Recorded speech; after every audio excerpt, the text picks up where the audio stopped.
We've talked about what the radius of convergence and the interval of convergence mean for a power series, but we really haven't had any insight into how one would find those. So the main test that we're going to really use a lot when we talk about power series is the ratio test. So the radius, we said, could take on kind of one of three possibilities. At one extreme, the radius could be infinite, and that's the idea that the power series would converge for all possible values of x. At the other extreme, the radius could be 0, in which case the power series only converges at the center. And then the alternative is that the radius is some finite positive number. And then we would have to then consider, when finding the interval, whether or not convergence would happen at the endpoints. So all of these things will hopefully be made more clear as I go through these examples. So what I'm going to look at here are three different power series, and my goal is the same for each. I want to find the radius of convergence and the interval of convergence. So the first thing you should immediately think of when asked to find the radius or the interval is I have to apply the ratio test. So let's see what happens when we do that. For this series, if I apply the ratio test, I'm going to take the absolute value of x to the k plus 1 divided by k plus 1 factorial. And we're going to divide by the kth term or multiply by its reciprocal, k factorial divided by x to the k. So I can simplify here. And in particular, something that's nice about the ratio test when using power series is the fact that you're going to have this ratio of powers of x. So we can simplify that part to just a single factor of x. However, we have to be very careful that there is an absolute value included here. And I'll point out we can even bring the absolute value of x outside of the limit because it has no dependence on k.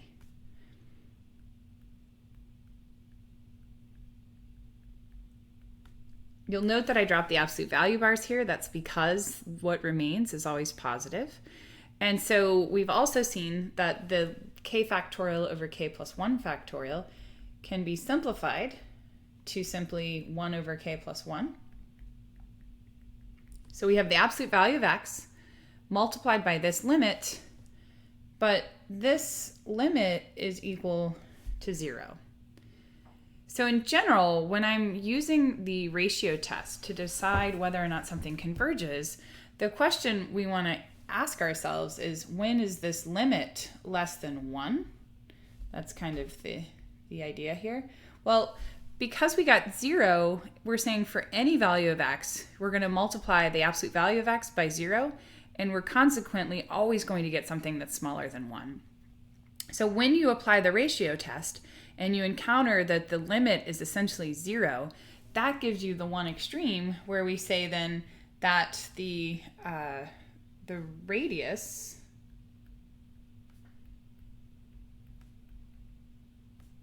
of convergence is infinity. So that's our radius here. So we'll see lots of different power series where this can occur, but essentially you'll get down to the end and see that it's always true that the output is smaller than 1 for any x. So that's infinite radius of convergence. The nice thing is when the radius of convergence is infinity, you automatically know that the interval is from minus infinity to infinity. All possible x values lead to convergence, so we don't have to do anything else to get from that radius to that interval. Okay, next example. Here again, let's immediately apply the ratio test. And we have to be a little bit careful with our next term. Remember, we replace all of our k's with k plus 1, which means we have to be careful with distributing our 2. And then we divide by our kth term. Just as before, observe that we can simplify this ratio by bringing out a factor of, in this case, x plus 2 in absolute value. And what remains which I again don't need the absolute value, is the 2k, well, essentially what remains are the factorials. Now, first of all, notice that this is 2k plus 2 factorial up top, and this is 2k factorial in the bottom. And as a reminder, this top part you can express as 2k plus 2 times 2k plus 1 times 2k factorial. And by recognizing that, we can see that we can cancel the 2k factorial from top and bottom. So this would leave me with absolute value of x plus 2 times the limit of what remains, which would just be 2k plus 2 times 2k plus 1. Now, this limit here is infinite. And again, if I get down to that question of when is this smaller than 1, in this case, it's not going to be smaller than 1 for any values of x, except, of course, at the center. But I'm ignoring the center. We know every power series converges at its center. But here I see that there's no other value of x that I could plug in that would give me a limit here smaller than 1. I would be taking whatever this would evaluate to and then multiplying it by something that's approaching infinity. So here we get the other extreme, that the radius is 0, the smallest possible. So we can't go anywhere away from the center and get convergence. Consequently, then again, we can immediately find the interval. The interval consists of a single point, which is the center of the power series. And the center of the power series is the value of x that makes the terms 0. And that's the value -2. So one way to express such an interval that contains only a point is with these curly brackets, or alternatively, you could say the interval is x equals to -2. So what I'm trying to demonstrate in these first two examples are these very extreme cases, in which case you see that finding the interval of convergence is really immediate. Often we'll have something that's more like this third case, where we'll see we get a non-extreme case, that the radius is some finite positive number. Again, to see that, I'm going to jump into applying the ratio test. So here, I'm going to take, again, k and replace it with k plus 1. And that makes k plus 1, k plus 2. And if I divide by the k term or multiply by the reciprocal, we're going to get k plus 1 squared over 2x minus 4 raised to the k. Looking at my like terms here, I have an extra factor of absolute value of 2x minus 4. And then we're multiplying that by the limit as k approaches infinity of k plus 1 squared divided by k plus 2 squared. Now, notice the degree in the top and the bottom are the same, so I can simply look at the ratio of leading coefficients, which tells me that we get 1 here. So the result of my limit is just that factor out front, the absolute value of 2x minus 4. Now, when we're trying to use this, I'll point out that the ratio test implies that the series converges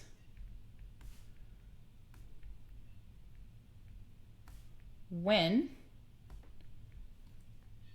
the resulting limit is strictly less than 1. So in this case, we would need this to be true, because we found that our limit was the absolute value of 2x minus 4. And now we want to figure out what values of x this would satisfy this inequality. So one way to think about this, remember that the radius is supposed to tell us how far away from the center we have convergence. So in general, the way that we constructed the radius, or at least thought of it, was that we were looking for the value r such that the absolute value of x minus the center was strictly less than r. When that happened, we had convergence. That is what I want to use to try to rewrite this inequality until I get it in the form that I have above. So what do I mean by that? Well, right now it's not expressed as x minus the center. We can look at the original series here and remind ourselves that the center is, so the value of x that makes this 0 is when we plug in 2. So our goal in this instance is we want to find x minus 2 in absolute value. What does that have to be less than? Because that would give me the radius. So let's look at what we have here. First of all, I can notice that this is 2 times the quantity x minus 2. And I can divide both sides by 2. Sorry, this should be an implies. And so if I divide both sides by 2, on the left-hand side, I have x minus the center in absolute value. And on the right-hand side, I have 1/2. So what we're saying is that we have convergence whenever x minus 2 in absolute value is strictly less than 1/2. That tells me that the radius here is 1/2. So that's how we use the ratio test in the instance where we don't have infinite radius or radius equaling 0. We take the desired inequality for convergence and rewrite it if necessary until we get down to a statement about x minus the center in absolute value and what that needs to be strictly smaller than. So let's think, first of all, just visually what this is saying about our potential x values. The center, we said here, was 2. And now we know that the radius is 1/2. So if I find 2 plus 1/2, or 5/2, and 2 minus 1/2, or 3/2, this is my number line of x values, then what we know at this point is that we are guaranteed convergence. Of course, at the center we know, but then up through the range of values prescribed by R here. And then the other thing we automatically know is that outside that range, this definitely diverges. However, what we have to be very careful about at this point is that these endpoints, as we call them, at the moment, we don't know. So what I've labeled in green, those x values resulted in a ratio test limit strictly smaller than 1. What I've put in red are the ones where the ratio test resulted in a limit that was strictly greater than 1. And essentially the endpoints are where the ratio test is 1, the limit for the ratio test is 1, which means that that test is inconclusive. So in order to find the interval, we have just 2 very specific series we need to decide whether they converge or diverge, because that tells us whether to include them. So we call this checking the endpoints. And so you want to make sure you don't forget to do this. Again, just as a reminder, in our first 2 cases, when the interval is minus infinity to infinity or contains a single point, we don't have endpoints to have to check. So this is only in this kind of third scenario. So one of those endpoints is x equals 3/2. So what I'm going to do is I'm going to take my original power series up here, and I'm going to plug in for x 3/2. So if I plug in x here, so this was 2 times 3/2 minus, I've already forgotten the series, 4 to the k, divided by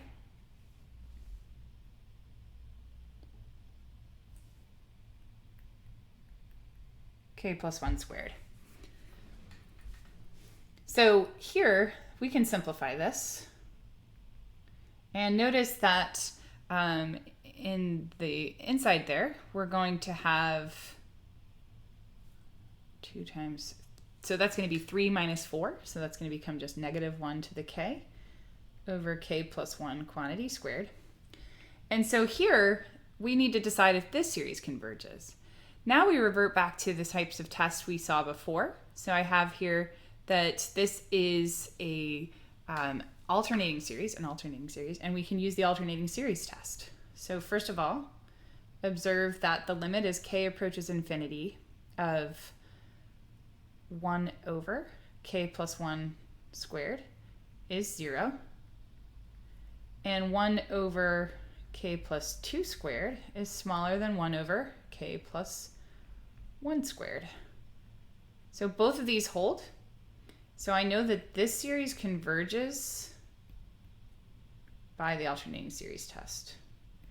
So just to pause, what that tells me is that when I write down my interval of convergence, I now want to include x equals 3/2. The other endpoint, x equals 5/2, likewise, I'm going to go back to my power series and just plug that in directly for x. Now, when we plug this in, the difference is that what we get up top is not -1 to the k, but instead +1 to the k. And +1 to the k is just 1. So this series, while it might look a little different, if we started at 1, we would get 1 over k squared. So you'll see that we get 1 plus 1 over 2 squared plus 1 over 3 squared, etc. So this is really just a p-series. This converges. And I want to, again, justify that I know that because it's a p-series with p-value 2, which is strictly greater than 1. So that means that the interval of convergence includes both the left endpoint, whoops, sorry, that shouldn't be negative, and the right endpoint.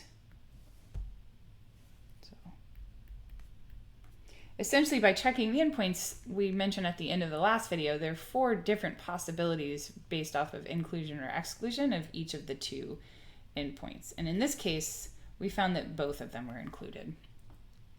So to think about this here, whenever you're checking the endpoints, again, I'll remind you that you never want to use the ratio test because we know the ratio test is inconclusive at the endpoints. That's what makes them the endpoints. So we want to plug them in and revert back to some other test that we've seen to check for convergence. And the other thing I'll mention here is it's very easy to make some kind of algebraic error when you're thinking about plugging in your endpoints or simplifying. If you plug in your endpoints and get a series that's very complicated, then that probably means that you plugged them in incorrectly or found them incorrectly. So notice in both of my cases here, I ended up with just a -1 to the k or a 1 coming from that x minus a part. That's typically what happens. So you shouldn't find that you get a very complex series. There's something simple about it simply because we know that the ratio test had a limit of 1. So you want to be careful with that. And then, like I said, a very common mistake here is to just entirely skip over checking the endpoints at all. So anytime I have this finite positive radius, there will be endpoints included, and so if I have to find the interval, I need to check those. And then finally, the last thing I'll point out is anytime you're asked to find the interval of convergence, notice that we first need to know the radius. So that's kind of implied along the way. So here we were asked for both, but even if I were simply just asked for the interval, I would need to first use the ratio test to find the radius so that I can at least get an idea of what those potential endpoints are by looking at the relationship between the center of my power series and then my radius of convergence.